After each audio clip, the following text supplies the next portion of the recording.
Good morning student. Rajesh sir की class Balaji commerce ज्ञान में आपका स्वागत है। शुरू करते हैं आज की क्लास। सब्जेक्ट व्यापारिक संगठन, और व्यापारिक संगठन में आज का टॉपिक है प्रत्यक्ष सेवाएं। क्या होती हैं ये प्रत्यक्ष सेवाएं? किसे कहते हैं प्रत्यक्ष सेवाएं? प्यारे बच्चों, जिस प्रकार वस्तुओं का क्रय विक्रय होता है उसी प्रकार इन सेवाओं का भी क्रय विक्रय होता है। समाज में कुछ ऐसे व्यक्ति होते हैं जो अपने विशिष्ट ज्ञान द्वारा समाज की आवश्यकताओं की पूर्ति करते हैं और उसके बदले में धन प्राप्त करते हैं। इन सेवाओं को हम प्रत्यक्ष सेवाएं कहते हैं। इन्हें पेशा भी कहा जाता है। आपने समाज में देखा होगा कि डॉक्टर, इंजीनियर, मास्टर, ये जो लोग हैं ये सब प्रोफेशनल लोग हैं, ये पेशेवर लोग हैं। ये अपनी सेवाएं, ये वस्तुएं नहीं बेचते हैं, ये अपनी सेवाएं आपको प्रदान करते हैं और उसके बदले में जीवन यापन के लिए धन अर्जित करते हैं। तो इस प्रकार विशिष्ट ज्ञान द्वारा समाज के लिए जो सेवाएं प्रदान की जाती हैं लाभ कमाने के उद्देश्य से, उन सेवाओं को प्रत्यक्ष सेवाएं या पेशा कहते हैं। अंग्रेजी में इसको प्रोफेशन कहते हैं। जैसे मास्टर, डॉक्टर, वकील, इंजीनियर, चार्टर्ड अकाउंटेंट, ये जो इस तरह के लोग हैं जो अपनी सेवाओं के माध्यम से समाज की आवश्यकताओं की पूर्ति करते हैं और बदले में कुछ धन प्राप्त करते हैं, तो इनकी सेवाओं को पेशा कहा जाता है। अब समझते हैं कि पेशे में कौन कौन सी विशेषताएं होती हैं।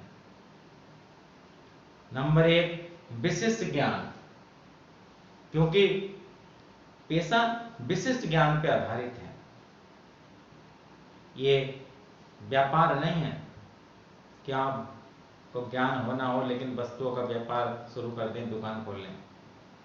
पेशे के लिए विशिष्ट ज्ञान होना जरूरी है, डिग्री होनी जरूरी है, और उस ज्ञान के आधार पर ही आप समाज की सेवा करते हैं और बदले में धन प्राप्त करते हैं। दूसरा, प्रशिक्षण व अनुभव। पेशे में प्रशिक्षण की आवश्यकता होती है और अनुभव की आवश्यकता होती है, क्योंकि जितना आप प्रशिक्षण लोगे, जितना आपको अनुभव होगा, आप अपनी सेवाएं अच्छे से प्रदान कर सकते हैं और अपने कार्य में कुशलता हासिल कर सकते हैं। सेवा भाव। तीसरी विशेषता सेवा भाव। पेशे का मुख्य उद्देश्य लाभ कमाना नहीं होता। पेशे का मुख्य उद्देश्य समाज और देश की सेवा करना होता है और समाज की सेवा करते हुए जीवन यापन के लिए लाभ कमाना होता है। तो इसमें मुख्य उद्देश्य सेवा भाव होता है। ईमानदारी एवं नैतिकता।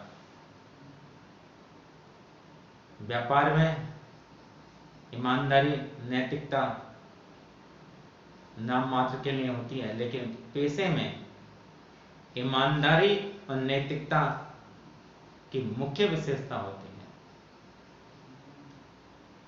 पेशे में ईमानदारी और नैतिकता को विशेष ध्यान में रखा जाता है। पांचवी विशेषता है आचार संहिता। पेशे में आचार संहिता लागू होती है। व्यापार में आचार संहिता लागू नहीं होती, व्यवसाय में।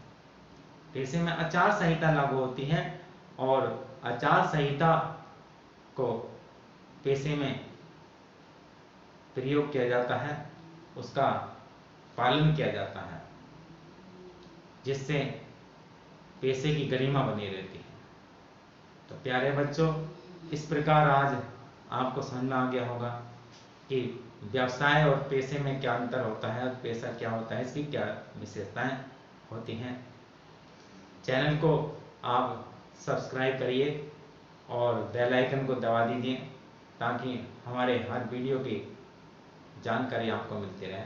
धन्यवाद।